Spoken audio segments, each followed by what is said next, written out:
Flashback. Pagkatapos ng nangyaring kumusyon sa VIP section, hedo ngayon si Zeus sa kanyang kwarto, kasama sina Philip at Criselda. Why did you... Tinanong ko na siya, Mr. Garcia, but he refused. Agad na putol ni Criselda kay Philip. Batid nito ang itatanong ni Philip kung bakit sa regular na kwarto lang naka-check-in si Zeus. Isang beses lang na tumango si Philip. Saka tinignan si Zeus na kasalukuyang nakahiga sa kama. Mukhang nasa malalim na pag-iisip. Nagkatinginan sila ni Criselda at nag-usap sa pamamagitan ng mata. Sinabi ni Criselda na kanina pang ganoon si Zeus. Mr. Lawrence, would you mind telling us what's your problem? Maybe makakatulong kami. Pakiusap ni Philip sa magalang na tono. Pinandilata ni Criselda si Philip at sinabi na sa pamamagitan niyon na naitanong na niya rin niyon kay Zeus. Napabilog ang nguso ni Philip. Makalipas ang ilang saglit, naupo si Zeus at pinagsaliko pa mga palad sa unahan. Mariiniyang pinagmasdang saglit ang dalawa sa muka na ikinataka ng dalawa. Sasabihin ko sa inyo ang problema ko, pero ayoko makarating to kay Lolo. Ipangako niyo yun sa akin. Seryoso niyang sambit. Saglit pang nagkatitigan sina Criselda at Philip, bago sabay na pumayag sa kondisyon ni Zeus. Mas ayos na yun kaysa hindi nila malaman kung anong pinoproblema ngayon ni Zeus, lalo pat gusto nila itong pagsilbihan. Ang problema ko ay... si Kina. Panimula niya. Sabay na napakunot noong dalawa. Ang totoo, may relasyon na kaming dalawa. Bahagyang napaatras ang ulo ni Criselda na sinundan ng pagkurap-kurap ng mga mata, habang si Philip nasa estado lang ng pagkabigla. Kasisimula lang ng relasyon namin, pero mukhang wala ring kabuluhan yun. Kung hindi rin naman kami legal, dagdag niya. You mean, kayo ng dalawa kahit na hindi pa tapos ang kompetisyon? Gulat na tanong ni Criselda. Bahagyang tumango si Zeus. I don't get it, Mr. Lawrence. My apologies. Kung kayo ng dalawa, bakit mayroon pa rin kompetisyon? Nagugulumihan ang tanong ni Philip. Sinagot iyon ang direkta ni Zeus. Bilang lang ang nakakaalam ng tungkol sa aming relasyon. Sa pamilya ni Kina, si Lord Javier lang at si Joey ang nakakaalam. Sina Lady Dominica ang pasimuno ng kompetisyong to. Imbis na ipahinto, napag-usapan na lang namin ni Lord Javier na gamitin yun upang maging legal kami ni Kina. Napahawak saglit sa baba si Philip bago na mewang. Bahagyang nailing ang ulo nito. Mukhang naiintindihan ko na kung anong punto ng problema mo, Mr. Lawrence. Dahil alam na ni Miss Alanis ang tungkol sa pagkakakilanlan mo, ay nag-aalala kang baka madisaprubahan ng iyong pamilya ang relasyon nyo. That's why hindi nyo maligal ang relasyon nyo, tama ba? Naupo ito sa tabi ni Criselda. The only thing we could help you about ay isikreto ang tungkol sa relasyon yung dalawa. Dugtong nito na sinundan ng pagkibit-balikan. Mr. Garcia is actually right. Mr. Lawrence, pwede rin naman naming itrato si Miss Alanis na maayos na paraan, pati na ang kanyang pamilya. We will treat her as the new young lady of the Lawrence family. Suhestyon ni Criselda. Umiling-iling si Zeus. Tingin ko hindi magandang ideya yan. Makakahalata ang pamilya ko. Itrato niyo lang siya sa saktong pamamaraan, hindi bilang kasintahan ko. But how about young Master Campbell? Hindi niya pa ba alam ang tungkol sa inyong dalawa? Tumahimik si Zeus at pinagmasdan ng bedsheet ng kama. Tumatagos doon ang kanyang tingin. Isa pa yon sa inaalala niya.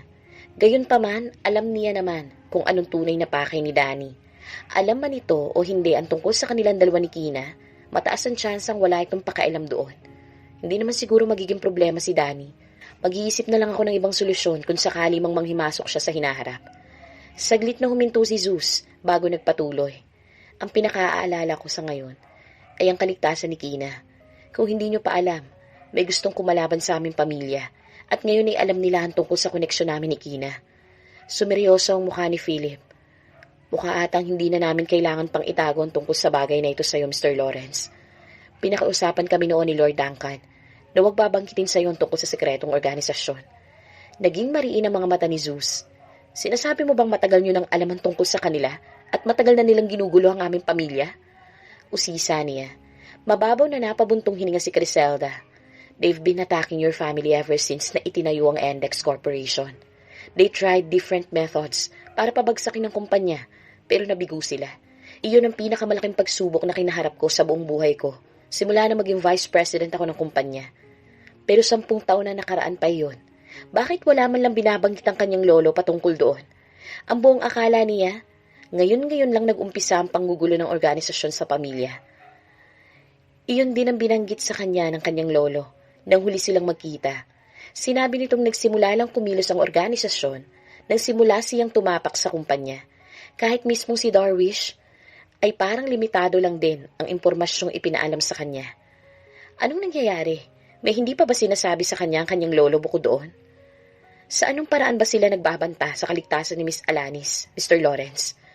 At paano ka nakakasiguradong pati siya hidamay? Usisa ni Philip. May kinuha si Zeus sa bulsa ng kanyang pantalon at inabot iyon kay Philip. Sulat iyon na ibinigay sa kanya ni Javier. Nagmula pa yun kay Jason. Hindi lang sa kaligtasan ni Kina, kung hindi maging sa buong pamilya niya. Ipinadala yan ng leader ng organisasyon kay Lord Javier. It's from the king, saad ni Criselda, na kasalukuyang may hawak ng papel. Alam na ba ni Lord Javier ang tungkol sa organisasyon? Umiling-iling si Zeus. Wala akong planong ipaalam sa kanila ang tungkol sa kalaban ng aming pamilya.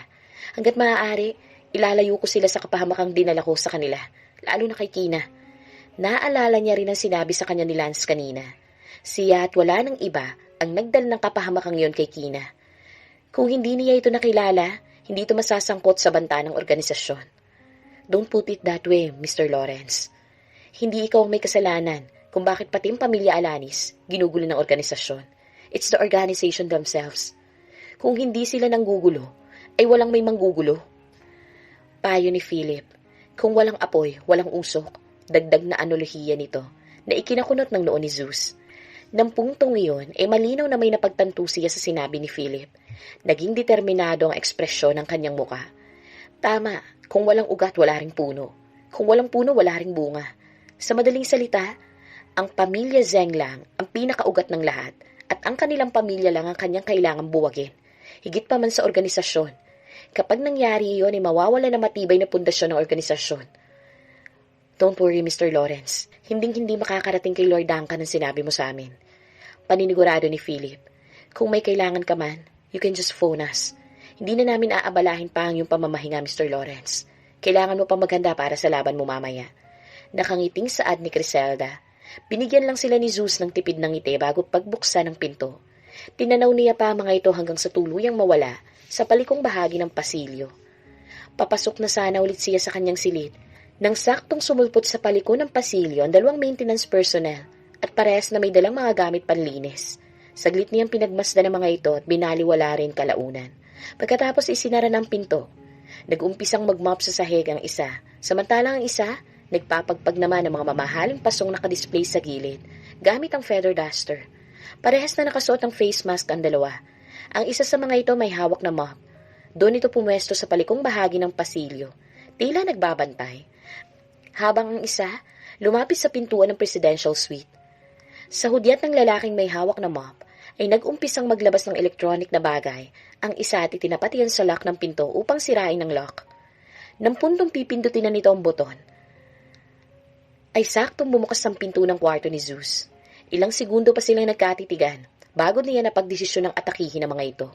Hindi nila pwedeng buhayin ng sino mang makakapansin ng kanilang ginagawa. Umatras si Zeus, pabalik sa kanyang kwarto, at hinayaan ang mga itong pumasok. Nagkatinginan pa ang dalawang estranghero sa isa't isa, dahil sa pagtataka kung bakit parang handang lumaban ng lalaking nasa harapan nila. Gayunpaman, determinado ang mga itong patayin siya. Pinihit ng isang lalaking may hawak na mop ang hawakan ng mismong mop at hinugot ang dulo nun. Sa loob nun ay isang mahaba at matalim na sandata. Ang isa naman ay sinarado muna ang pinto bago naglabas ng 2 punyal na hinugot nito mula sa tagiliran nito. Mas lalo lang silang nagtaka kung bakit wala man lang katakot-takot sa mukha ni Zeus. Nang makita ang kanilang mga sandata, hindi ba ito natatakot sa presensya nila? Hindi ba ito nababahala sa nagbabadyang kamatayan? Walang pagdadalawang isip na inatake siya ng lalaking may hawak na punyal. Mabilis ang naging pag-atake nito, pero madali lang niya yung nailagan. Kumpara noon, napakadali na lang niyang mailagan ng mga ganoong klaseng atake. Salamat sa naging ensayo nila ni Natalia, kahit na kasisimula lang nila. Agad na sinundan niyo ng pagwasiwas ng mahabang sandata sa kanyang harapan upang atakihin ang kanyang leeg. Hindi pa itong pinakamabilis niyang reaksyon, pero saglit lang niyang naiwasan ang ataking iyon. Masasabi niyang mga profesional na assassin ng dalawa. Talagang pinupuntirya ng mga itong kritikal na bahagi ng katawan nang walang pag-alinlangan. Talagang sinisigurado nilang mapupuruhan nila ang kanilang target sa isang atake lang. Pero sinong pakay nila sa presidential suite? Si Kina ba? Si Jason Zheng? Ito ba nagpadala sa kanila? Sa muling pag-atake ng lalaking may hawak na mahabang sandata, ay kinontra na niya iyon. Pagyuko niya para umilag, ay mabilis na inatake niya ito ng malakas na sipa sa dibdib, kaya tumilapon ito at tumama ang katawan sa telebisyon. Nabasag iyon. Saglit na nawala sa sarili ang may hawak na punyal, saka kinuha niya ang pagkakataong iyon upang suguri naman ito. Mabilis namang umayos ng posturang lalaki upang salubungin ang kanyang atake. Pero sa gulat nito, bigla siyang nawala sa harapan nito, na ikinalaki ng mga mata nito. Mabilis na lumingaling ang lalaki upang hanapin siya. Dahil sa isa itong top grade na assassin, alam nito kung paano kokontrahin ang mga kalabang sobrang liksi. Sa tulong ng pakiramdam, inamba nito ang hawak nitong punyal sa kanang kamay sa kanyang likuran at mabilis na iginuhit iyon sa hangin na para bang may inaatake ito roon. Tagumpay na napatamaan ito si Zeus. Nakangiwing napahinto siya sa paggamit ng side jump technique at napahawak sa kanyang brasong nadaplisan. Kung nagkataong nilapit niya pa ng husto ang kanyang sarili sa lalaki, hindi malabong naging malalim ang sugat ng kanyang natamo. "Sino ka?" tanong nito sa kanya sa malalim na boses. Mukhang meron din itong voice changer device na katulad ng ginagamit ni Julio. Mahina siyang natawa. "Ako ang dapat nagtatanong niyan sa inyo. Sino kayo at anong pakay niyo sa kwarto ni Nakina? Ipinadala ba kayo ni Jason Zheng?" Natigilan ng lalaki at lumingon ito sa kasama nitong kababangon lang. Paanong kilala ng lalaking nasa harapan nila ngayon ang tungkol sa leader ng kanilang organisasyon? "Nandito ba kayo upang saktan si Kina?" muli niyang tanong. Pinulit ng isang lalaki ang mahaba nitong sandata at tinutok iyon sa kanya. "Mukha atang ikaw ang apo ni Duncan Lawrence, ang malaking balakid sa aming organisasyon." Natatawa nitong saad sa hirap na paraan. "Kahit man na ipinadala kami upang paslangin si Natalia McCollin, ay mas mainam na isabay ka na namin. Total, alam mo na rin naman ang tungkol sa kanyang plano. Hindi ka na dapat namin buhayin pa." Napataas ang mga kilay ni Zeus sa sinabi ng lalaki. "Ipinadala sila upang paslangin si Natalia?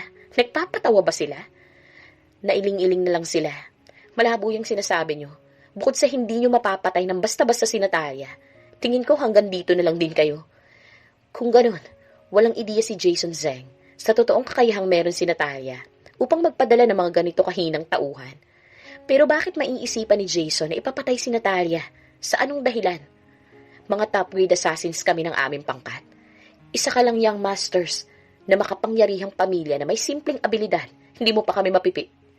Hindi pa natatapos ang lalaki na may hawak na punyal sa pagsasalita nang mabigla ito sa pagkawala ni Zeus sa kanilang harapan. Higit na mas mabilis ito kumpara kanina. Ang kanyang sariling kamay na may hawak na punyal ay nakatutok na sa kanya rin mismong dibdib, habang si Zeus nakatayo na sa kanyang likuran. "Pasensya ka na. Kung plano niyong pumaslang, hindi ko na kayo hahayaan pang lumabas dito ng buhay." Malamig na wika ni Zeus. Nagsitayo ang lahat ng balahibo sa katawan ng lalaki, lalo na nang bigyan ng puwersa ni Zeus ang kanyang kamay upang ibaon sa kanyang dibdib ang punyal. Makaraan ng ilang segundo, napahiyaw ito dahil sa sakit. Tahimik na bumagsak sa sahig ang lalaki. Patay. Ang dugo nito nagsimulang kumalat sa marmol na sahig. Nagsimulang kabahan ng isa pang lalaki. Ang mahigpit nitong pagkakahawak sa sandata nito, lumuwag ng lumuwag hanggang sa mabitawan nito iyon. Kakaibang lamig ng aura ang nakikita nito sa katauhan ni Zeus. Nakakakilabot iyong tignan. Nilaro ni Zeus ang kanyang daliri. Dinampot niya lang ang kaliwang kamay ng lalaking nakahandusay sa sahig. Makalipas ang ilang saglit, binato niya yon sa direksyon ng lalaki at sentrong tumama sa lalamunan nito ang punyal. Naupo si Zeus sa kama, pinagmasdan ng mga nakahandusay na katawan sa sahig.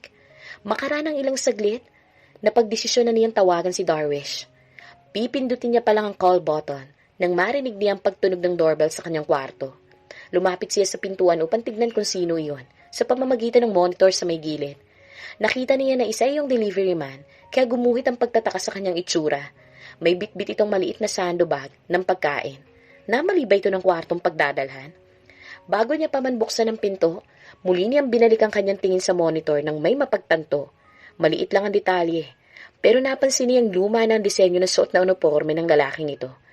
Minsan na siyang naging delivery man sa parehong kumpanyang nakadisenyo sa uniforme nito.